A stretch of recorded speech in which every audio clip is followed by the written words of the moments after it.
Welcome to the Intercut Podcast, the weekly show going over the TV, movies, and entertainment that people can't cut away from. I am your co-host, Zachary Shevich, and joining me, we could have been a power couple. It's Arturo Zurita. Excited to be here, Zach. It's getting scary because in a couple of weeks we're going to have to make that decision.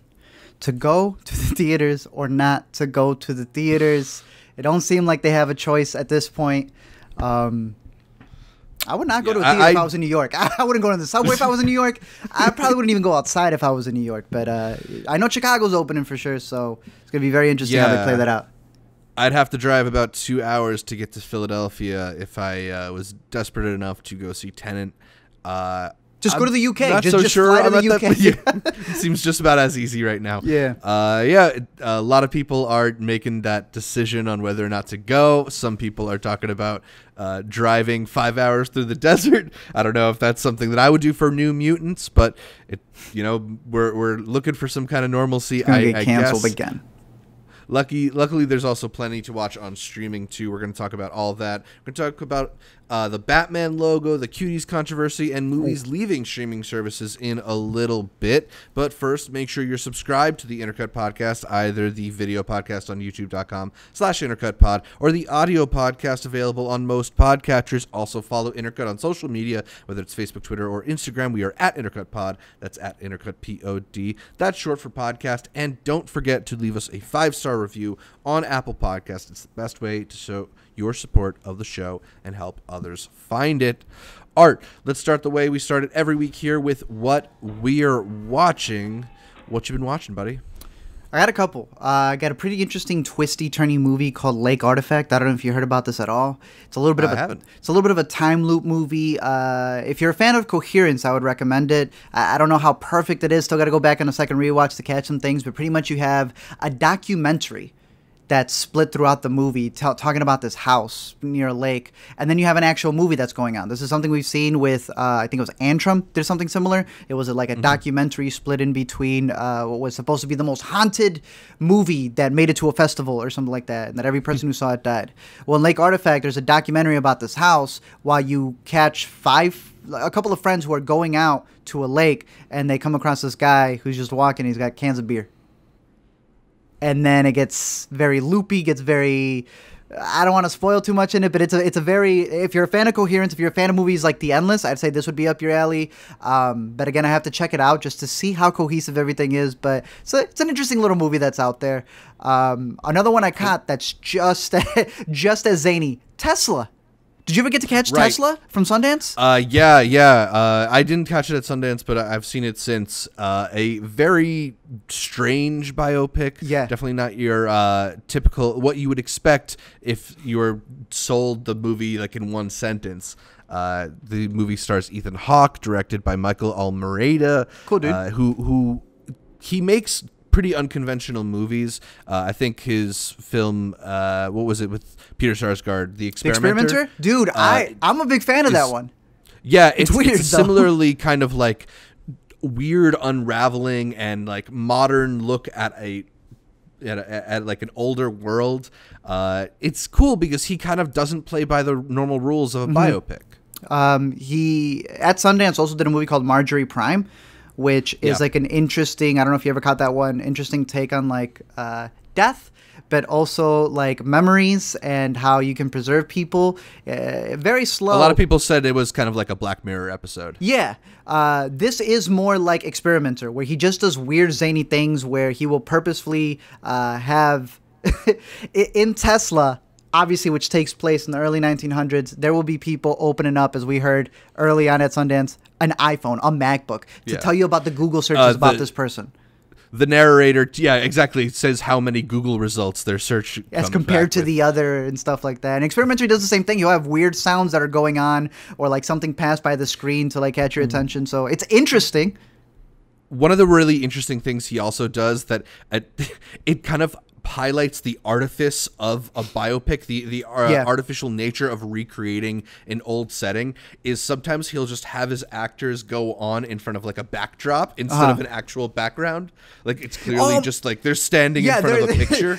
No location scout was done. They just searched up the Google images. They found the landscapes, put them in the back. I think if you're a fan, you mentioned like the way he approaches biopics. If you're a fan of like how Yorgos does his characters, not that to that degree of dryness, but just that off-kiltered way of like, I'm not just going to do a straightforward biopic. I'm going to have these little flourishes in there, and the way that they like the main character, who would be I don't know if they ever get married or not, but the daughter of JP Morgan, who is pretty much the one who's like breaking the fourth wall for you, brings up like a lot of more current things as opposed to like the past and how the two relate. If you wanted a straightforward biopic though, The Current War director's cut is a fantastic look at Tesla. But it's been interesting to get all these like different Tesla movies, you know, going all the way back to I know he's not the OG, but what's his name in The Prestige? David Bowie in The Prestige as Tesla, you know. Yeah, from Nolan, yeah. I mean, it's an interesting film. I'm typically kind of lukewarm on his movies. Probably The Experimenter I like the most. But just the choices are so different and interesting. Definitely is worth it for some people who have an eye towards something that's not your typical look at a well-known figure. And Ethan Hawke looks like he's going to cry the entire movie, so there's also that. Another one that I saw was Host. I don't know if you caught Host. Yeah, I did catch Host. What did you think? I mean, I think the inevitable comparison has to be to Unfriended. It's for sure got that similar kind of all on one screen thing going on, whereas Unfriended, I think, did a little bit more of a reliance on the idea of our interactions with the computer, because it's got elements of using Skype and using Facebook and private text messages, and a song plays from iTunes during Unfriended. This is much more catered to just the experience of like not necessarily I think the difficulties of communication over a medium like Zoom. You know, they have the fact that people's connection drops out play a pivotal role in the plot. They have a really interesting gag with the virtual background thing that you can do on Zoom. That was very clever. Which was, to me, one of the highlights of the movie. It's a very satisfying kind of like jump scare catered film. And I kind of liked that it was so brief. I don't know if I needed a whole lot more story. It's very thin, but it's kind of like very much just the roller coaster elements of a good horror movie. It's 57 minutes. Like it's pretty short. But I agree with you. It's like the mythology or whatever the jump scare stuff, like that aspect it's there, but unlike Unfriended, which I feel is almost going to be like a Groundhog Day. Unfriended was just the first big one to do it. You know, like even Searching gave a shout out to Unfriended within its world because it had the same production company. It's just like the genre. It's just like the trope of being online that we're going to see so many more of those, not only because of the technology that's been booming, but because everybody's on Zoom calls nowadays, because everybody's doing Skype or something like that. So it's just like a matter of time before it becomes its own genre. But as opposed to Unfriended, what it gets really well is what you said, the background stuff. It's how they actually interact with the medium of a Zoom call or whatever it was that they were using the masks as well. Like using like the little emoji Snapchat effects that they have. I thought was done pretty well. I think they shot it during quarantine, correct? Yeah, and that's another thing that's worth commenting on, because I did really like that aspect of it, because it's one of those things that provides some context to the movie. But even though it's clearly like they talk about Corona in the movie, they never really talk explicitly about it. It's more like references to it. It's like, oh yeah, we moved in together when lockdown started, and then it's just kind of in the background of the movie. It's not a they handle that pretty well. Point. I think with more time, or like if they did like a follow-up or even something bigger to it, to have that emphasis on how they communicate online still be like the star of it, but to fix some of the technical aspects. Sometimes they'll be walking around with the camera like the other, no one walks with the laptop face the other way so that the audience who's watching the movie can see what it is. But I thought it was still effective. And at 57 minutes, like it's very hard to drag at 57 minutes. So did a pretty good job. Absolutely. Yeah. Shout out to Shudder, who's dude, Shudder's been killing that's their niche right there, bro. Shudder came out, upped their prices by $1, and you know what I saw all over Twitter? People saying that's okay. They're like, hey, yeah. I have no problem. Continue giving us the content that you're giving us, and we're going to be completely okay with it. It's very rare where your audience, your consumers are like, it's okay. 99 cents, no problem. We'll pay for it happily. So there's a lot of good stuff on Shudder. Two other quick ones. Absolutely. I used to go here from South by Southwest. I was able to catch. It stars Gillian Jacobs from Community, from Love, and I was kind of interested in this one. I think you'd like it. I was loving it at first. I thought the first half was like, yo, this is a really great movie. It teeters off a bit, but it's a fun little comedy dramedy about an author who you realize it doesn't matter if you're on YouTube, if you're an author, if you're a musician, views are views, and your tour will get canceled if your book does not sell the way it's supposed to. But it's a nice little like journey on how she has to go back to her college town and realizes that the way that she saw her professor, as she's also maybe about to become a professor, and how professors interact with their students, and this whole very cyclical nature of going from like having your first book, becoming a professor, prying on students. It's got a very back and forth nature to it, with her examining like everything that she went through in college, but now that she's older. Obviously, as the title says, I used to go here, and I thought it was a pretty good. I thought it was a pretty good movie, a solid flick. This one would have been interesting to see at South by with everybody because I thought it had some very funny moments. But and then Driveways, complete opposite. Yes. This one stars our. Did you see it? Yes, our girl Hong Chow. Talk about it. And also, a posthumous performance from Brian Dennehy, who as their kind of like a little bit crabby neighbor. Really sweet movie. I caught this as part of Tribeca's slate. That was like a virtual slate this year. It's this family, this single mother and her child going to the house of the mother's now dead sister to clean it out and sort of acclimating to a new neighborhood, acclimating to new surroundings. It's very much about the experience of being kind of like a lonely young kid, I felt like, which to me made it like an interesting parallel to one of my other favorites from this year that's not out yet, Minari. Like I couldn't shake Minari when watching this movie. But this one has a lot of great moments in its own right. I love the relationship that develops between the young kid and the neighbor, Brian Dennehy, as he seems like they would be I don't know, it's this unlikely family kind of thing going on, right? I really like the directing in it. Like there'd be little moments where obviously the mom wants to quit smoking, but she doesn't. So she'll smoke, drop the butt, and he just doesn't even look at the butt. He just knows to put it out for his mom. It's the little moments in their very lived-in relationship and even the stuff that they're figuring out. Because like you said, they go to her sister's house, who they never really saw. And just the honesty, I think, that's what I really liked in the movie, between the mom and the son. How the son would be like, so why weren't you with the sister a lot? And she just opens up about it. Like what they went through and stuff like that. But yeah, it was a nice little movie. I want to rewatch it. It's moments like that where it's kind of, it's a young kid figuring out things about the world, right? Yeah. Like, I think we all have those moments where your innocence gets shattered a little bit, and I think this movie is about that in many ways, and it's very sweet. It's got a very tender heart at center. Shout out to Andrew Ahn, who's the director of that movie. Yeah, Driveways. It's very good. It's on Hoopla too. Another shout out. What did I tell you about Hoopla, dude? Hoopla and Canopy, man. they gotta start doing sponsorships because they got some good stuff. What have you been watching? Well, I was also going to bring up Tesla, so I'm glad you brought that up. But it's not the only movie that we saw at Sundance that is now out in the world. Most notably, Boy State has finally been released. Yes, sir. I think we got to talk about this one for a little bit. I was gonna save it as a recommendation of the week, but please. It's on Apple TV, by the way. Yeah, on Apple TV. Finally, there is a big reason to get Apple TV. Right? It's because this is like, it's definitely one of the movies of the year. I don't think there's any way other than that to pitch it.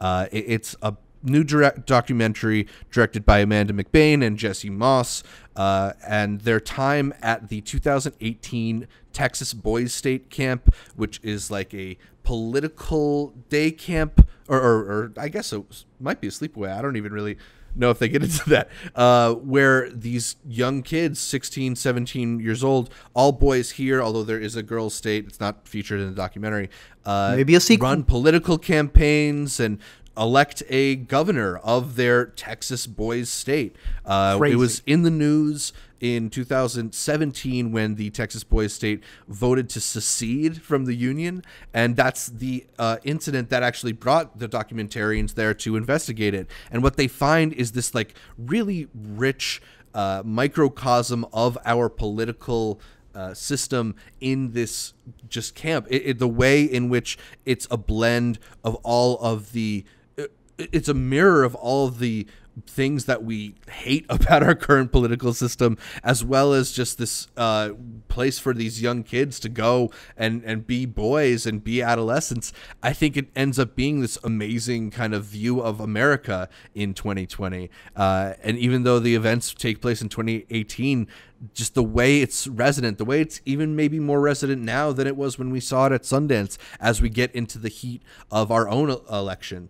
I just was blown away by it again. I had a panic attack watching it again because there's just these moments. The two parties at the camp are the Nationalists and the Federalists, and then they're shouting "Feds, Feds, Feds" at one point, and it makes you cringe, makes you uncomfortable. But there's redemption in it. There's amazing characters in it. Renee is just my 2020 mood for most of this movie. I don't know, man. I'm really into Boys State. I have watched it a couple times since getting access to it recently.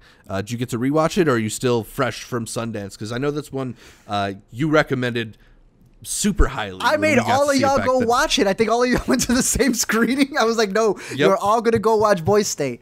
I know some of you guys were like tired as can be, like, damn, Art's making me watch Boys State right now. Got to wake up early in the morning, catch a flight. It was my must-watch movie at Sundance. I have not seen it again. But I don't think anything has topped my first viewing of Boys State. And just hearing you say that you watched it multiple times. And again, we saw it in January. Maybe more pertinent now. I think this movie will last. You can watch it 20 years from now and still go back. Mm-hmm. The characters, but just the way everything unfolds. Literally, the documentarians had said that they were following like several. Like there, I don't know how many did you say there were? There was there's thousands of kids, hundreds of kids. I think it's 550 kids who are at Texas Boys State, but they end up landing on 4 central characters, and it's amazing because apparently how they did it. 3 of them they had picked out before it even really gets to the pivotal parts of the elections, and then they end up being these really central figures to the camp. That's what makes it so interesting. And then just how you're looking at both perspectives and the way that they're just trying to campaign all that effort to it. This was one of the movies that after it had ended, there's one thing I always say when we go to festivals. I am not a big fan of being in there with the press ones because they're all like judging each other on when they should be laughing. Like at TIFF for the JoJo one, is like someone would laugh and be like, I don't know if you should be laughing at this point, or there's just not much energy, or they're walking out, they're leaving it because it's also full of industry people. Bro, we all stayed till the end of this one. I had the credits roll, and the dude next to me stands up, looks at me, and claps with me. And I was like, I feel you, homie. Very rare to even get that in a press one, but yeah. It's kind of undeniable how pertinent this movie feels. It's just a pure distillation of American politics mixed with that like summer camp aesthetic. It might be the best way to learn about America if you're a foreigner. Honestly. I know we have some people who aren't Americans who listen to our podcast, and if you can watch this movie, I would watch it as soon as you can. I've just projected all the things that I get frustrated with our political system onto the boys in this movie, fair or not, because they're like I said, 16, 17, and it's not all liberal either. That's one thing that I think maybe they're in Texas. A misconception. They're in Texas, and the conservative politics are also really strong. They're such a key element to this movie. But I think what's interesting is there are times when like the youth and immaturity of these boys peeks through, which maybe isn't unlike Trump tweeting about TV ratings while 1,000 Americans die every day, but like you still end up getting these like heartfelt policy debates in part of it too. It's so interesting. I don't know. it's the first documentary where I left wanting a sequel, as we mentioned. The Bro, Girls Stay. I'm telling you, yo, I hope more people tune into it because so far it's still my most watch of the year coming out of Sundance. Yeah, and it's beautifully made. The camera work puts you right in the action with that verite vibe. Jesse Moss is a documentary filmmaker that I've been following since his last film, The Overnighters, which you're talking about that, also a great one, definitely worth watching, especially if you liked this movie. A couple others from Sundance that are now out. Happy Happy Joy Joy is the Ren and Stimpy documentary that profiles the controversial creator John Krifalski. I'm always forget how to pronounce that name. And I don't know, it's an interesting piece. If you're a fan of Ren and Stimpy, the very thorough nature at which it goes through the history of that show, I think, would be a treasure trove. And the aftermath. I don't know if it necessarily properly reckons with all the aftermath. It's definitely interesting because it plays. One of the big questions throughout is like, can you separate the art from the artist? Like, does it matter that this thing with that has kind of taken on its own life comes from a guy who's caused so much pain to people? I wish maybe the documentary delved even further into that, but it's definitely going to be something that fans of Ren and Stimpy should seek out. As somebody who was never really into Ren and Stimpy, who kind of was put off by those cartoons, I just thought it was okay. I wasn't super into this documentary. I know we had said that they bring a lot of people in just to be like, I'm famous person, right? And I saw Ren and Stimpy. All right, now time for the part of the documentary where you have to reckon with what the guy had did and how you can't really separate the art from the artist, considering that the art was literally created by what he was going through in his life, and those celebrities don't come back. Like, bring the celebrities back. They do a cool thing of focusing in on him. Like, they have him sit down, be like, what'd you guys say? And they just, it's him. Like, it is him talking to the camera about, like, the stuff that he went through. And may not be for everybody, the conclusions that they come through with it, but like you said, it is an interesting, they spend the first 60% of the movie focusing on Ren and Stimpy and all the creative process, and probably the coolest thing about it was, and you notice this a lot with animations now, when an animation ends, you got the created by. And he was one of the first people to be like, nah, this is not the studio, this is not the network, this is me, created by. And they get a lot of animators who come out and say, it's like, we started doing that because he did it. And it showed that stamp of approval of being an auteur with your animation. And the stuff they got away with. But yeah, it'll be an interesting one to revisit. Yeah. Another film that is out recently is Spree. The comedy thriller from Eugene Kotylarenko, starring Joe Keery and Sashir Zamata. David Arquette's in this one too. It's about a rideshare driver who has trying to figure out a plan to go viral that turns deadly. This was an interesting one. I didn't catch it at Sundance. I caught it more recently. And what I thought was interesting about it is how integrated into the digital online world this film is, whether it's references to Draw My Life or life hacks or all the clear parallels between their fake apps like Spree, which is their rideshare app, Uber. To Uber and Lyft in the real world, to like their Twitch, to their Periscope or whatever it is. But also there's certain moments in the movie where I feel like if you don't have an eye for how to interact with the online world, you wouldn't even know how to handle it. There's a moment where Kurt pulls up to a gas station, and it's a split screen between his vertical stream on his phone and a security camera from the gas station. And there's a police car that pulls up that completely goes unmentioned, but changes the dynamic of the scene. And if you're too focused on watching the chat to figure out what's going on, because there's no voice responding to him, he's talking to people in the chat, you are not also noticing the police car. So it's kind of like you have to be internet fluent and know to kind of look all over the place. I think Unfriended did that really well. I think there's moments in Spree that do that pretty well. I think Joe Keery is pretty charming throughout. I kind of like this one more than I expected to. I know there's a lot of people hating on it, but I enjoyed it. I say the biggest criticisms, not as one who hated it. I thought it was enjoyable. They make him a little goofy, bro. They make like it's like the director said, this is what influencers are like. No, he's not saying this is what all influencers are like, but he's like, this is how all influencers act. And he said Joe Keery went through a compilation of the cringiest people on YouTube and absorbed all that. And you could tell that it's not the one profile that he found that's cringy. It's 10,000, however many people, and he accumulated them all into a being that is the character in Spree. And that's fine. But he's got no social awareness. Exactly. Whoever he was looking at, they had some social awareness, and he's like, how do I strip it to make this real cringy person who I saw even cringier for the movie? Yeah. It gets into aspects at the end, though, where it's sort of like, all right, with all this technology, again, that I'm very picky with this. Mm-hmm. If you're going to dive into this much technology, then it would be a lot easier to catch him. I know that means that you now have to write in more obstacles, but if you're going to do a movie of technology and talk about all of it, then you have to get in there. And there are moments where I was like, no one's capturing you, bro. You got 10K.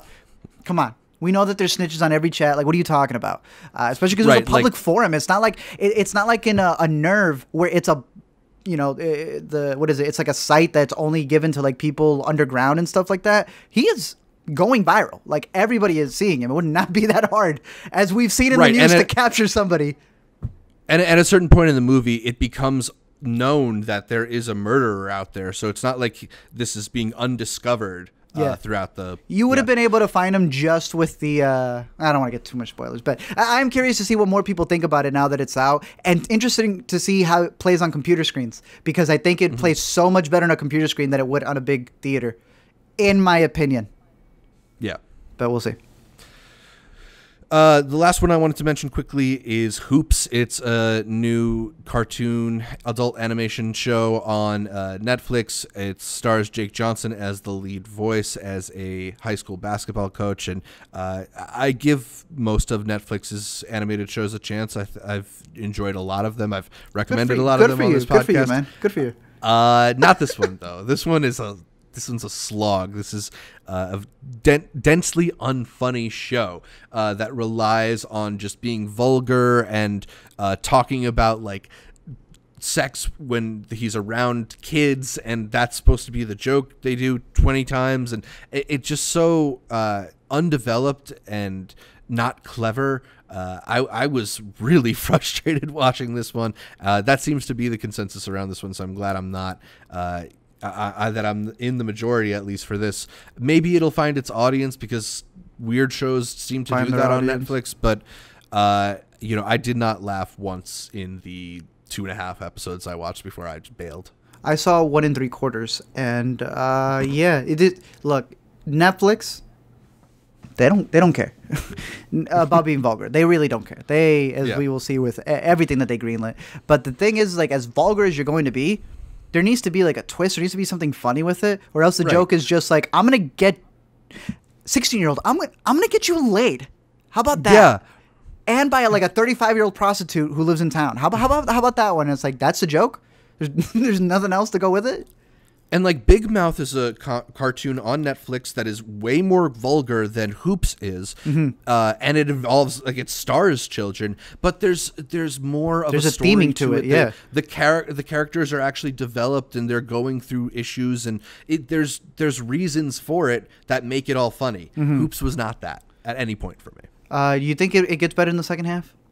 Or if you've seen Hoops... That's why I tried to give it more than one episode, because I think a lot of times pilots are tough because you're trying to introduce so many people. And, like, there's the moment where it's like, oh, and my dad, who I'm going to explain everything to you about because it's the first episode and they're trying to tell you.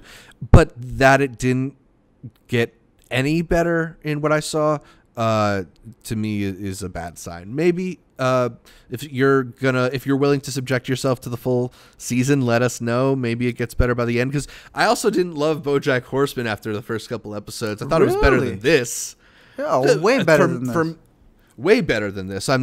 Don't get me wrong, but it wasn't until the show really dives into the drama at the end of its first season where I was like, oh, I love this. Maybe Hoops has that, Maybe you just got to go through a couple of hoops. I don't think Hoops will have that. to get to that. Maybe. But that's what we've been watching. Let us know what you've been watching in the comments on YouTube or by shooting us an email. The address for that is intercutpod@gmail.com. gmail.com. We are going to move on to the yay or nay, where we break down the latest happenings in entertainment, starting with two of this year's biggest streaming launches were HBO Max and Peacock. The Warner and NBC Universal services boast large collections of familiar movies and TV shows. However, not everything on those services is set to stay. Although HBO Max heavily advertised the complete Harry Potter series on its service, all 8 of those films will leave the streamer on August 25th. Peacock, on the other hand, had films like Shrek, the Jurassic Park trilogy, the Matrix trilogy on its service at launch, yet none of those movies are currently available anymore through Peacock. Art, yay or nay, this should be a crisis for consumers. We should be marching on the streets, Zach, with masks. With DVD cover masks on. We're broken records with this. What you talking about? Like we've been mentioning own it, and they don't want you to own it. Why? Because everything's gonna be leased out to you. That's why. It would be cool in a perfect world where the Universal streaming service. Oh my gosh, they have a Universal streaming service. If they had every Universal film, but that's not the game that they're gonna play. Obviously, we talked about Disney also creating a vault. Now that Disney is creating a vault, like they're doing the same thing they did with their physical media. But even more, because when it's streaming, it's streaming. When it's not, it's not. Like, if you got a movie from the vault, you got the movie from the vault. If you, you know? I always thought that, like, the streaming and Disney Plus would, like, get rid of that idea of the vault. You know? They come in with streaming rights now and terms, and it can only be this long. We've seen, it's like, we're not dumb. We saw them debating The Office. Arguing for The Office. Who's going to get The Office? Who's going to get Friends? Who's going to get... they're going back to their respective homes. Yeah, but you can't even visit them in their own homes. Like, they go away. So what's the point? Yeah, money. The idea that streaming is easy to use, which it is. It's the easiest to use. Too easy. Doesn't necessarily make it, like, readily available. And that's just so concerning is, like... Some of these movies are just going to not be available for stretches or worse because they're in contract disputes. Like, you know, it starts with the famous Jet Jackson and what happens after that. You know? Like, do you remember that guy who complained about the fact that he was in Canada, had bought 2 movies through Apple, but he was not allowed to see them because he's in Canada? And the studio distributors were like, we can't let you stream it. He's like, but I digitally own it. So it's not even streaming. Isn't that scary? Like, unless you... Broken record, but unless you physically own the thing that they can come into your house and take, even if you digitally buy it, not torrent it, which you would have, digitally buying it legally, you still cannot stream it because it is still considered some sort of stream and it will be blocked. So now you have to get like a VPN to watch the movies that you legally own. And you know the difference between a digital and a physical one? It's the same exact damn price. For the longest time was the $19.99 to own the physical thing, $19.99 to own the digital one. Yet one will not be there if you travel. One will not be there if they change the streaming restrictions on it, the region blocking or whatever it is. That's insane. That is crazy. Yeah. Not that this is necessarily the stuff that we cover, but just to bring this up, I saw Amazon reached a deal to stream Seattle Sounders soccer games, but even though those are going to be available through Amazon Prime, they've region locked it for that area, for the Washington State area. So, like, company, you know, they can region lock even more than they are now. The Golden Globes, I could not see them because I was driving in Minnesota and I needed to be at home to watch it. Like, I mean, when I was on the road, I was still in America and I could not see stuff that was on the other. I had to like cross back to the States. So it's going to get wild. Like, take whatever we thought they could get away with, and they've already thought. They've already thought of how they're going to maximize their profits for this and how they're going to limit things here or there. It's happened with sports all the time. It happens with live events all the time. And now it's happening with stuff that's already made. They could just take it away from you whenever. That's insane. Yeah. Matt Reeves and Robert Pattinson's upcoming Batman movie has released a new logo, which if you're watching our video podcast, you should see, as well as a depiction of Batman with a black and red color scheme. Art, yay or nay, you dig this aesthetic for the upcoming Batman movie? It's color graded like crazy, so I can't fully comment on that. I still want to see what he fully looks like. It looks cool. Looks all right. The logo's decent. but what is it? Montreal, Quebec, Warner Bros. Games. They dropped the teaser, boy. They dropped the teaser, and it looked like there was an owl. I don't know if I saw this. Oh, it looked like there was an owl in that teaser. So, hey, I'm glad we're a movie podcast, but there may be a Court of Owls Batman game coming out, and that has me more excited. Yay or nay, Zach? The Batman games have traditionally been good, right? Like, I actually haven't played them, but I remember Arkham Asylum getting really good reviews. Arkham Asylum, Arkham City, and then what was the last one? Arkham Knight, I think, was the last one. Yeah, I've always enjoyed them. But hey, think about they get that combat from like Ghosts, not now with all the different like combat styles that they have. That probably was the weakest part of the originals. They fixed that up. Oh, you have a good game. And Court of Owls, like I own it. Like I have a signed copy of the first one that I look at every time I record an LME. So Court of Owls is something I don't play with. I'm excited for that. But what did you think of the logo, considering that you have, I know, judged every DC logo that comes out? I mean, it looks cool. I don't really put that much into it. I'm not. Do you think it's better than the Batman Forever logo? Where do you think it fits with the Dark Knight Returns, BVS? Why are people making a big deal about ears? Does he not always have bad ears? You don't know. Well, let me explain to you. The cowl, okay? They'll go crazy for it. Let me change it for you. Have you ever seen people lose their damn minds for the Spider-Man suit on Twitter? Okay. Yes. Okay. So just swap the superhero. The thing with Batman is usually the ears, how big the ears go. Like you'll have something like one of the Winter storylines had his ears, I think it was Noel, had his ears like this big, and it made him look creepy. Some of them have them smaller. Some of them have the ears be a weapon. Like it's also like a tool that he uses to like sonically hear stuff. Right. That they will fight for that. Is it black? Is it gray? Are they going the gray? Are they going the dark blue with the suit? Does he have a utility belt? Does he not? Those are all things that will be picked to like. I mean, they do it with Spider-Man all the time. So that's just the Batman fans. So, but we don't. There's no like relationship between the logo having ears and what people expect for the bat suit. Or did he have ears in that picture? I didn't look at it that closely. Let me check. I mean, again, the whole thing is like so blown out for the most part. Yeah. But I don't know. I like the thinness of the logo because we had a pretty chunky one on the last one. There's a lot of people saying that it looks like Matt Reeves is fighting for it to be R, which I know some people are excited about. Is that something you're putting a lot into? After Joker, and seeing the similar kind of like graphic that they're sharing, I wouldn't mind for it to be R. Matt Reeves is I don't know if any of the Planet of the Apes movies were, R. I think they were PG-13. I would love for him to play with it. I don't know what label we have here, if this is like DC Black, but if it ends up becoming the same label that Joker was, then that would be great, considering that they also have the stuff on HBO, and HBO doesn't care what rating you have when you're on their channel. So if you can go R, go R. Maybe this ends up becoming PG-13 because it's Batman. Right. Because it's Batman. I don't see how you can make it R. Grace Randolph would probably have a fit if it were. Grace Randolph probably see 44 minutes of the movie and make a review of it. What I'm seeing here is that it's Jim Lee. Shout out Unhinged. Jim Lee did. So this is a drawing. It would be a drawing of him, but he does have ears. Okay. So the sketch that's been released. I like his arms though. They said he didn't work out, but it don't really matter if you got like the bulkiest armor on you. Yeah. We'll see. Yeah, still excited for that one. The New York Times recently released an article examining the Criterion Collection and its notable lack of films from non-white, non-male directors in its slate of over 1,000 films from over 450 directors.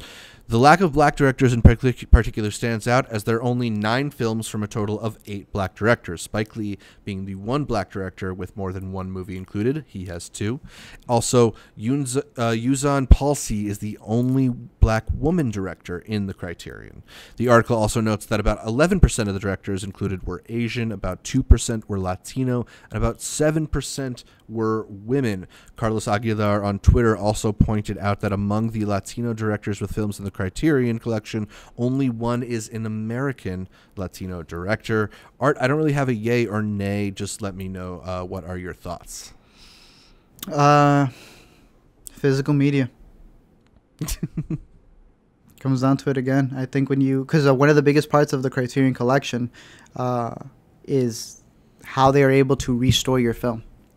Mm-hmm. And sometimes the most you can restore a film is with whatever it's shot in, right? So one of the things that it points out to the most is the president, I think, took responsibility, or however you want to call his quote, saying, "Hey, yeah, that's he on said me. he had blind spots." Yeah, he says, "I'm sorry," and the other way to fix it is you've had since 1984, but okay. Right.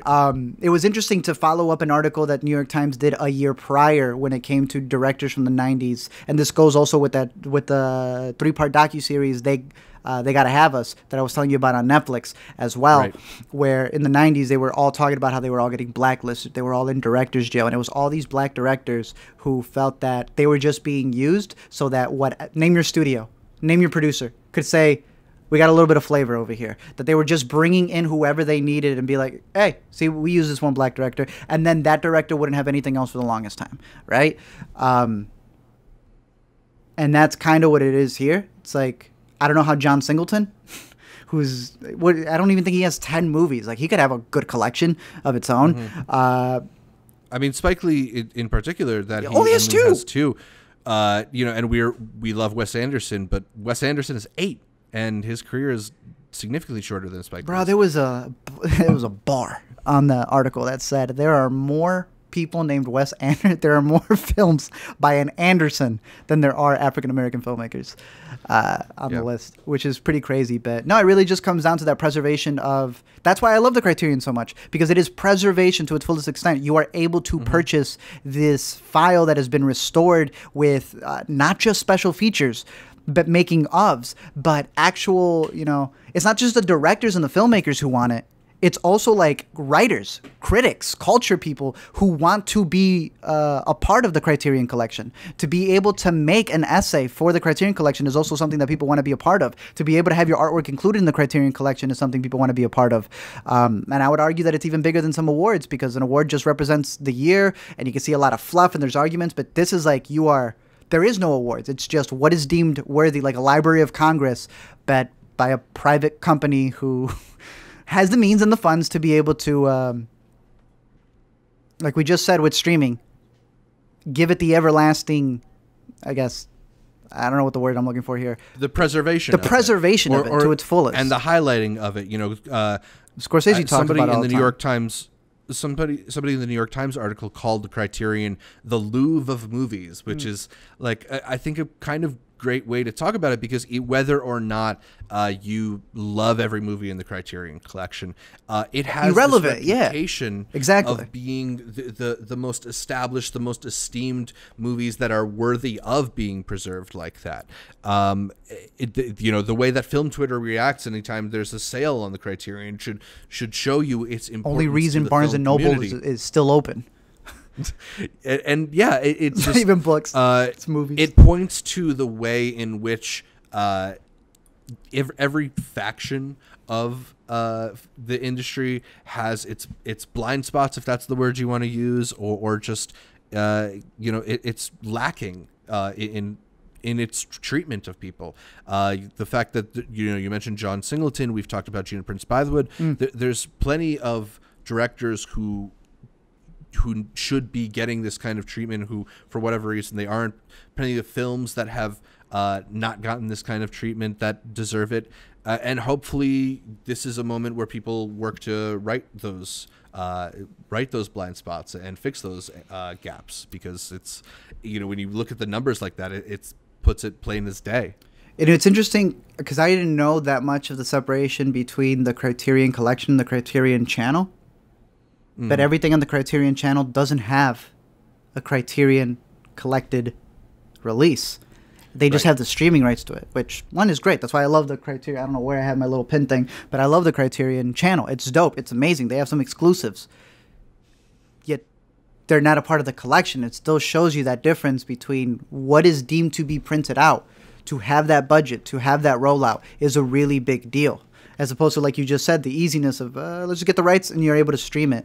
Not only John Singleton, but Robert Townsend. I just saw one of his movies, director of Up, Up, and Away. But also Hollywood Shuffle.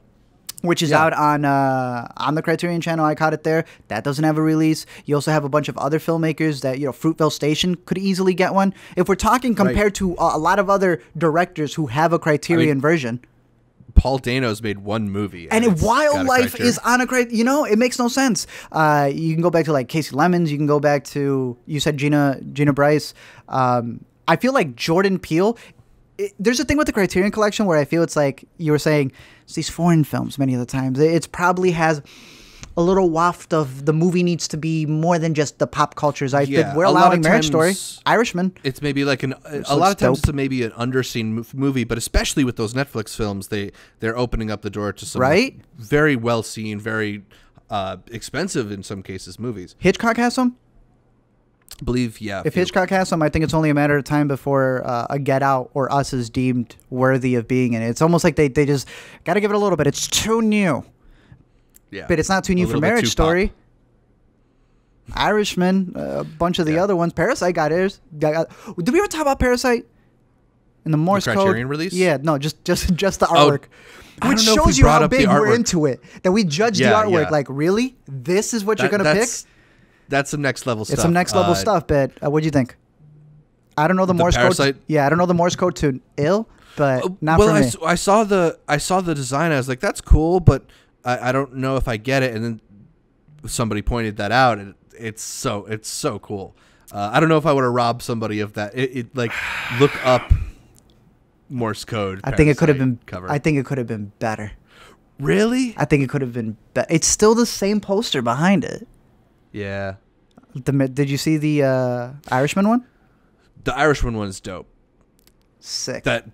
Yeah. I mean, I guess you're right, because sometimes those Criterion boxes are just so like. Yeah. Now that they're competing with A24 and different. And, yeah. Now that they're competing with A24, that does the opposite of Criterion, which is all the special features, but they're giving you that Midsommar box is like woven in. It's got artwork. It's got everything. So. It wasn't bad, but that's what I'm talking about. We're getting to that point where we're even critiquing the art, like the artwork. Yeah, it needs to have that level of being worthy of Criterion. I just got my Do the Right Thing Criterion. Shut your face! Ooh, gift shop. Ooh, what a cool guy over here! Wasn't he giving out free stuff with it? He's signing all his stuff now. If you go to Spike Lee's gift shop, like almost everything has a autographed version available right now. So yours autographed? If you've been meaning to. Is it autographed? Absolutely it is. Thank you. My assistant is bringing it over. I got a little smudge in transition, unfortunately. Do you like Do the Right Thing? I would have never known. I've never seen it. No, yeah. I've never seen it brought up ever. It's not in my Letterboxd top 4 or anything. Yeah. Criterion's pretty cool. Hopefully they open it up to some more of the films and filmmakers that we love. Yeah, it's like 60 movies that they make a year or that they transfer over a year. So hire a bigger team, get more in there. Yeah. That's about all for our yay or nays, but we're going to move on to some topics in our segment, The Interview, where we answer questions posed by you, the Intercut viewer. So be an intercutie and send us your questions by leaving them in the comments on YouTube, hitting us up on social media at IntercutPod, or emailing us intercutpod@gmail.com. Got a few different subjects to hit, starting with what our favorite Indian film is. And this is unfortunately a place where I'm going to show a little bit of a blind spot for me, because I just haven't seen enough. Satyajit, how do you say his name? Satyajit Roy has that Apu trilogy that has been on my watch list forever. And maybe this moment will embarrass me enough that I will actually go watch those movies. I did want to spotlight what I think are two underseen and really good films. There's one from 2014 called Court by Chaitanya Tamhane. That's about this one case that's stuck in the Indian courts and just the intricate ways in which it gets complicated by the court system. It's entertaining. It's pretty unexpectedly funny. I like that one a lot. And then this other one, Amis, which I saw back at Tribeca last year. It's got a little bit of like a Phantom Thread vibe, I want to say, to it. That one, I don't know if it's easy to get a hold of. I know it came out in India last year. But yeah, those are two ones that stood out to me. Indian cinema is massive, bro. The amount of Hindi explained channels that are out there. Ooh. Yep. Oh, there is an audience craving for these movies. We had talked about before the podcast how Makoto Shinkai, who has Weathering with You out, India wasn't getting any animes. So they started a petition. Makoto Shinkai is like, I'm going to be right there. Did a whole tour for India. And they're like, you know how America is shaping everything for Chinese audiences because they want all that global moolah from overseas? It's going to get a point where they realize Indian people also watch movies and they have a massive audience over there. And I think I've noticed that the most because in AMC's in particular, they have a bunch of Bollywood movies that play, even more so than they have Asian movies or even like British movies that come in. But they're usually a lot of big Bollywood action films. You know, they're like the franchises and all that stuff. I've been watching a couple of horror ones that have been recommended to me that are like on YouTube episodically. One is called Boots. One is called Tumbad. I usually watch a lot of horror stuff. I even seen Pihu, which was also recommended, which horror for other reasons. But I remember one of the earliest ones I had seen, one of the ones that stuck with me was a movie called My Name is Khan. I don't know if you remember that from way back in the day. I had rented that one at Blockbuster, and it's about like right after 9/11.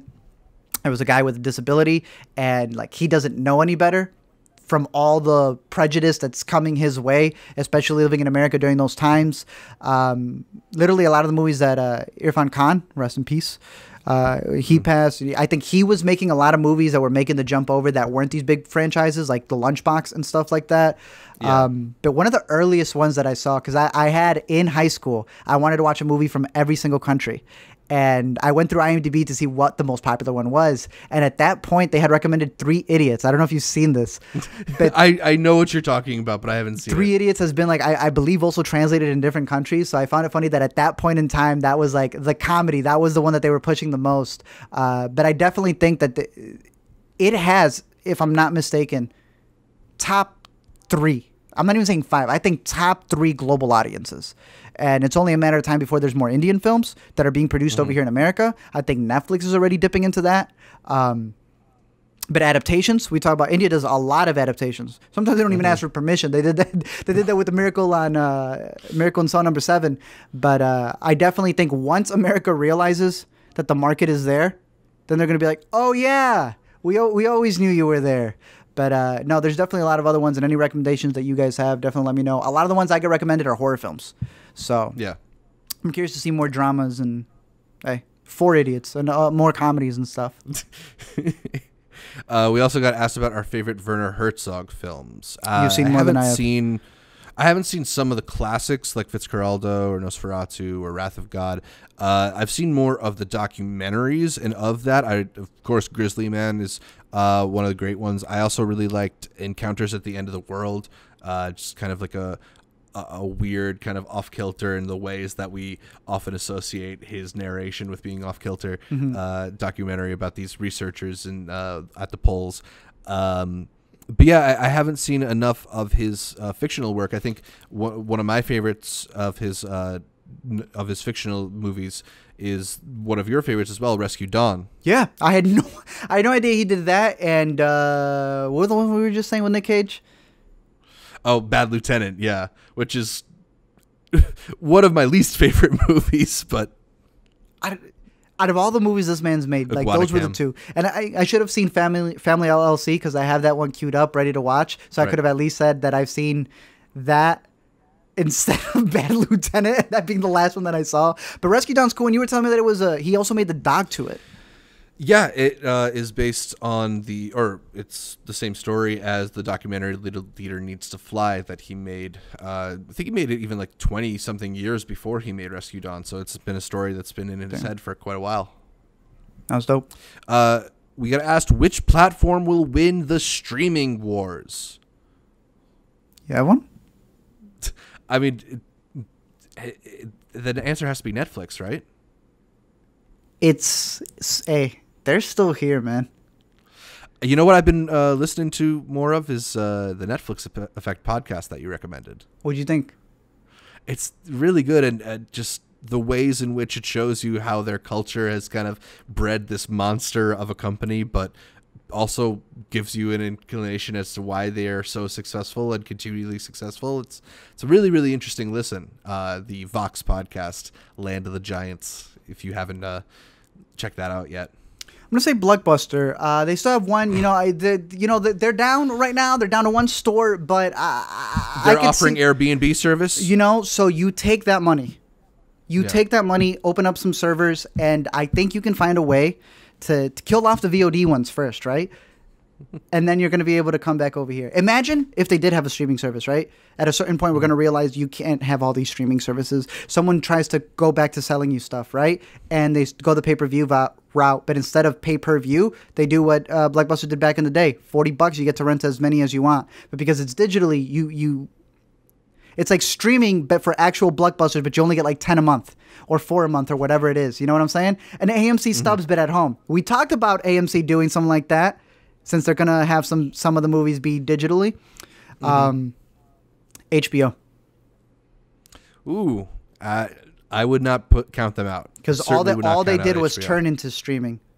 But they were never TV. They were never that. And it does bring up the question, like, can somebody win the streaming wars? Yeah, they can. Amazon has way more leverage than Netflix does, I think. The biggest leverage that Netflix does is the debt that they're in with the amount of productions that they have. So they have stuff. But Amazon is more than... And, I mean, we're not even mentioning Sony yet, but Sony is also another one that... Sony above Universal, above... right. Well, what's the other one that's out right now? Universal's is Peacock. HBO's is whatever. Warner. But, like, do they also have NBC a game? Universal, do they have a gaming system that's going to be coming out? Do they, their ecosystem over here is crazy, just like Apple's ecosystem is crazy. It's really, when you're talking in terms of who wins, you're not talking quality anymore. You're talking in terms of who will be able to survive, right? The Mubi and the smaller ones, those do worry me because I don't know how long they'll be there for. But the ones that have the biggest ecosystem, like Amazon, that can continue to... It was funding it as a side project, It was just a side little hustle that they had. And now that they're realizing everything's got to be from home, they're like, dope, we'll do this. They've worked the best deals with theaters, well over Netflix. We never hear this, but they always release... What streaming problems that they have with the Big Sick? Nothing. With all of their other ones. They have a deal going on and no one says anything. But with Netflix, it's like, oh, theaters and Netflix, they hate each other. But again, they have that ecosystem of having the Amazon network. Sony is Sony. I do worry sometimes. Netflix has stuck it out, but I don't know, man. Yeah. I think they're losing stuff. What we'll see is, like, we'll see some services fold, but ultimately it's going to be like there's a big 4 or a big 5, and Netflix seems like they've gotten into that tier, if you want to call it that. Disney, HBO, probably. That's how the small studios ended up being devoured by the bigger studios. DoorDash just bought Caviar. That's just the way the world works. So what the big 4 will be, I think it'll be the big 4 that we started off with, maybe. But... Of all the movies we've seen in quarantine, which would have been most elevated by the theatrical experience? This is a little bit weird of a question for us because I feel like a lot of my favorite movies from this year, at least, were movies I saw at Sundance, so we were lucky to have that audience experience, like Palm Springs in particular. It's the kind of comedy that's like it's fun to watch in a room full of laughing people. I would have liked to have that experience again, but I guess, things prevented that. Maybe American Pickle, although I don't know if that's like the big boisterous comedy that Palm Springs is. Greyhound came to mind, but I didn't love Greyhound, so I don't know if I would have really liked it all that much more if I saw it on a movie screen rather than on my screen. Besides... It's a tough question. Besides Artemis Fowl and Inheritance and The Tax Collector, of course. Yes. No, I agree with you. Some of our favorites we did see at Sundance. I think the only one that I'm seeing here that comes off the top that I thought would have been dope, which is funny because we talked about it too, First Cow. Because I have a pretty good setup at home, but there hasn't been like the big, because they haven't released any big blockbusters. Like you said, Greyhound is dope to have seen in a theater for the technical reasons, but the story wasn't there. First Cow, I think, would have been cool to see with an audience. And also seen in like a really good theater, like an ArcLight theater that has the shadows and everything down, because they specifically have those really dark moments that she made for theaters so that the contrast would be there for the night shots. And like my TV got it pretty close, but nothing compares to a theater. That would have been a dope one to see there. I don't know. Weirdly, the answer to this question might actually be some Netflix movies that we wouldn't have seen in a theater anyway, like something like Extraction or The Old Guard, or for me, The Five Bloods. Like that might have been elevated by getting to mainly, see it yeah, because of the way that the ratios are changing and everything. For Five Bloods would have been cool. I will say one that I am kind of disappointed I won't be able to see. Run. Yeah, that was supposed to come out Mother's Day. That would have been dope. Yeah. We'll get back there eventually. Maybe you a little bit sooner than me. For tennis. What small indie director or smaller indie director would you be most excited to see direct a bigger action movie, a la Gina Prince Bythewood directing The Old Guard? It's an interesting question. You know, there's always these directors getting plucked from the obscurity to direct bigger movies.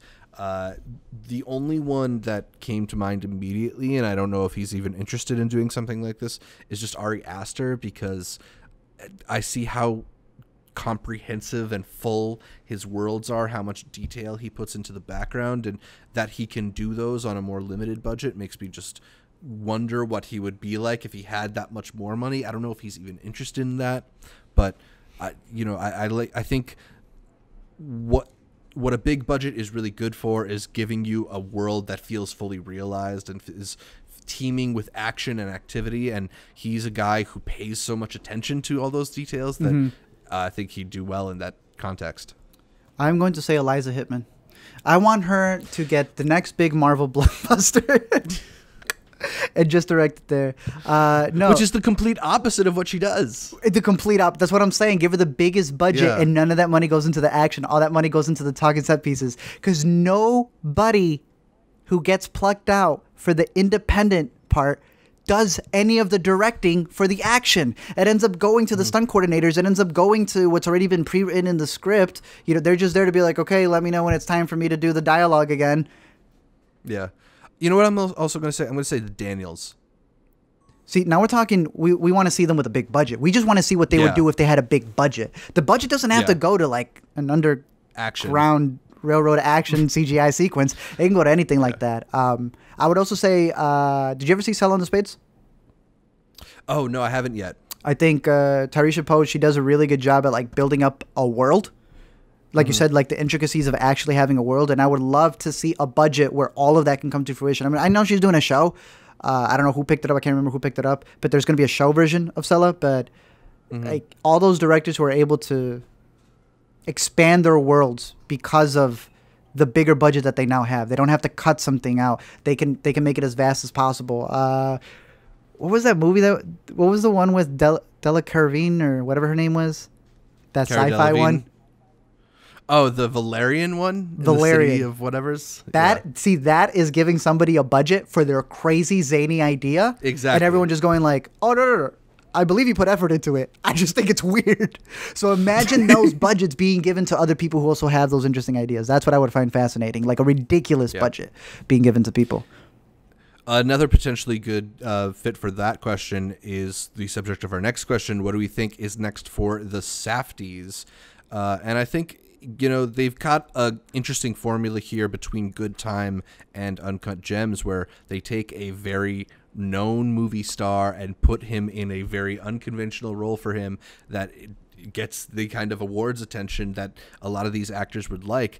I think whatever they choose to do, they'll probably find an actor who fills a type of character they're interested in and make these kind of like smallish comedy, A24 level comedies, and get that kind of awards attention eventually, because we saw they got signed on to do the remake of, I want to say it was 48 Hours. I'm pretty sure it was an Eddie Murphy comedy. That's not going to happen. And they ultimately left that project. It seemed, I read in an interview that they just couldn't get on the same page as the studio. That they just are, I think they're a little bit too idiosyncratic, a little bit too difficult and not crowd pleasing maybe to get a big studio movie. I think, what they'll do is make the movie that eventually wins Jonah Hill his Oscar or something like that. That's a nice way to put it. I agree with you. Yeah. I would love to see them do a TV series of some kind or something like that. That'd be great. I think they're working on one with Nathan Fielder. You did send me that. What's it going to be on? I don't know. I'm just ready for it. That'd be interesting. I'd love to see them do some TV stuff because it doesn't always have to be, movies. But I want them to continue doing movies because we talked about how they're that last dying breed of being the people who aren't just full internet. They were still on the street for Daddy Longlegs. Like they were still doing that type of promotion. So they went through stuff that new filmmakers will never go through. Like they are that dying breed of being the end of the Tarantinos and the beginning of this new generation as well. But yeah, I think they're just going to continue working with like different actors because the awards run that they had for Sandler was cool. I would even say that Pattinson was in Remember Me. He was in Cosmopolitan. He was in all these like art house movies, but it wasn't really until Good Time that they're like, whoa, look at it. Because he looked drastically different. And then came The Lighthouse and then came all this other attention that came with it. And people finally arguing, see, he's more than just Twilight. So I think they do a great job of taking a character actor, just an actor that people have pegged in one way, and then flipping that on its head.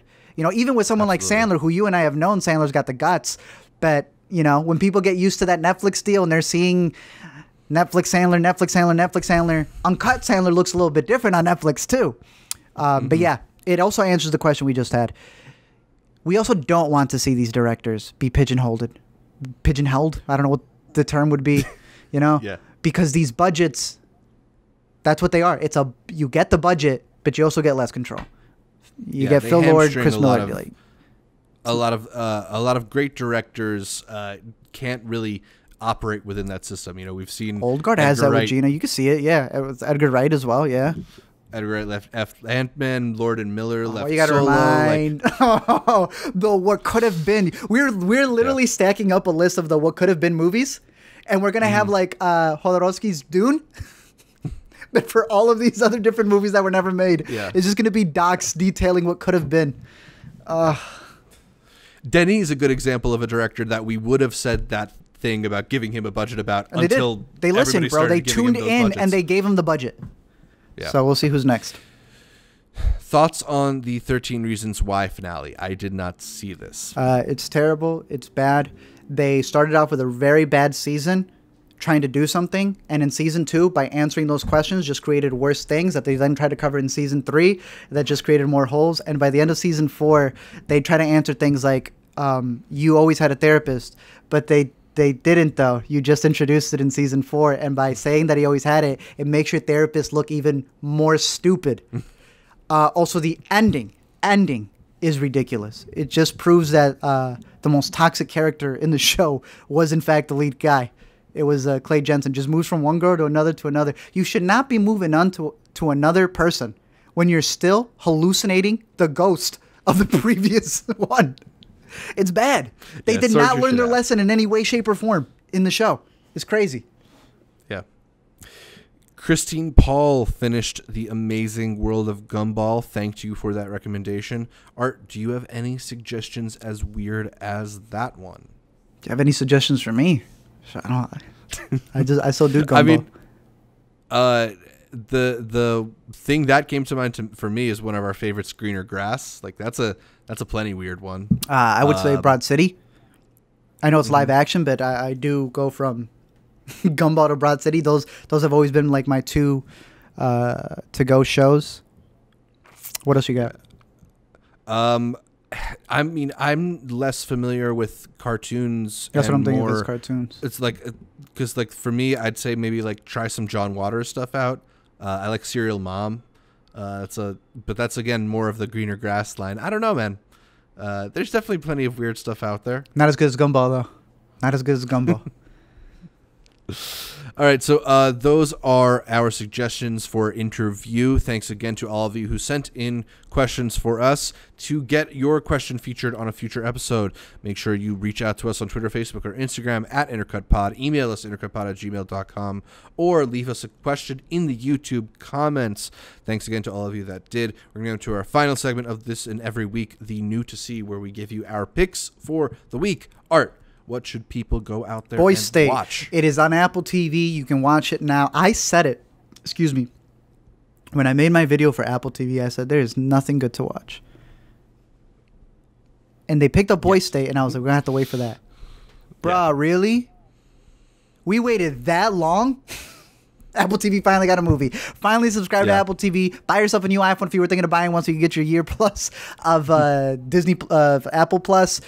It's a banger. Apple TV is finally getting some pretty good shows on there. They're finally racking up a content library after all these damn months, which is ridiculous, but that's what we've talked about in the past. Is like one of the things that's so lacking about Apple TV Plus is they've got so little stuff on there. Like even if you are a faithful watcher of all their new programming, like you can get to the end of it.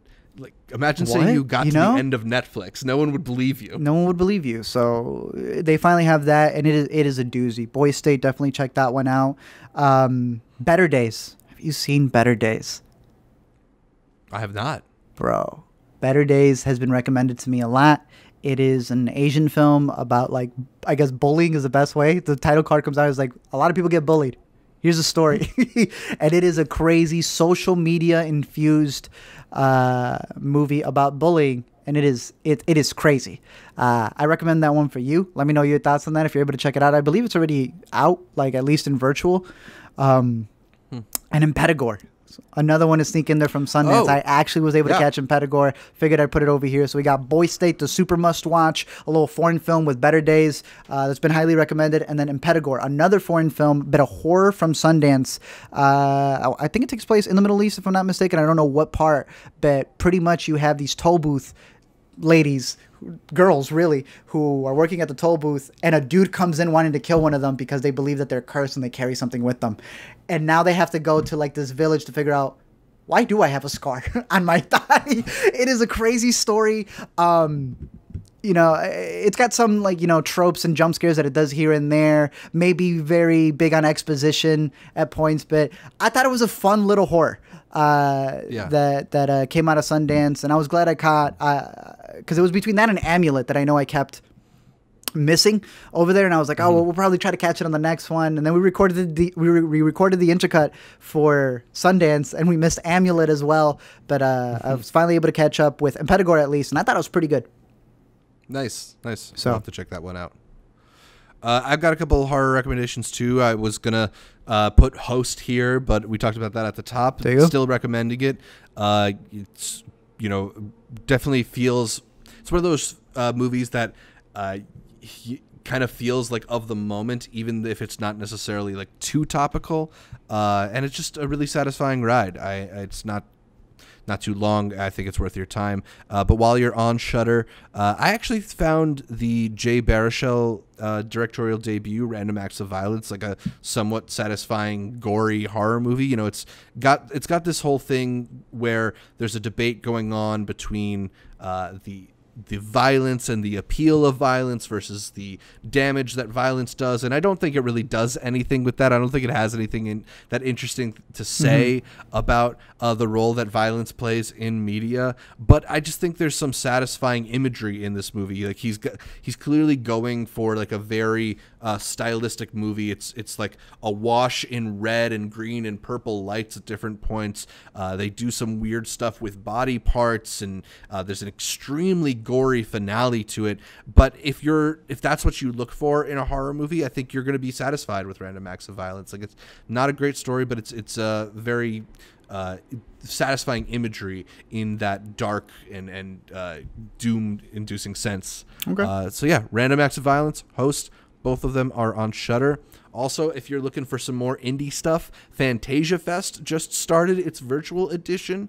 If you want to participate in a film festival, you can head over to Fantasia Fest's website and buy your ticket to their several screenings. They've got some on-demand screenings, which are screenings you have access to whenever, and they've also got some scheduled screenings, which are screenings you have to show up within a 5-minute window to start. So it is kind of like you have that festival experience. You know, everybody watching at the same time. They've even got a Discord going where there's like a chat with different moviegoers, so you can hang out in the virtual festival lounge. And you know, if you're missing that kind of environment or looking to experience one for the first time without necessarily having to physically go to a festival, I would recommend checking out Fantasia Fest. They've got some interesting movies, a couple films that we saw, or people in our crew saw from Sundance, including Dinner in America, which was one of Amanda's favorite movies from Sundance, Jumbo, which I liked a lot, They've got Feels Good Man, the Pepe documentary, which I know some people in our crew liked. They've also got the new movie from Johnny To, Chasing Dream, which I'm interested to catch. A couple other interesting movies. Fantasia Fest is primarily a genre film festival. So you get a lot of horror movies. There's some animation and stuff like that. So check out their programming, check out some of the movies, and let us know what you catch. I'm interested to see what people see from Fantasia Fest. So it is possible, huh? Yeah. That's great. That's crazy, Zach. That's wild. Yeah, it's almost like, it's there's an option to like there was an include option. people who can't and even make it that cool. Never been to Fantasia Fest. Can't wait to go.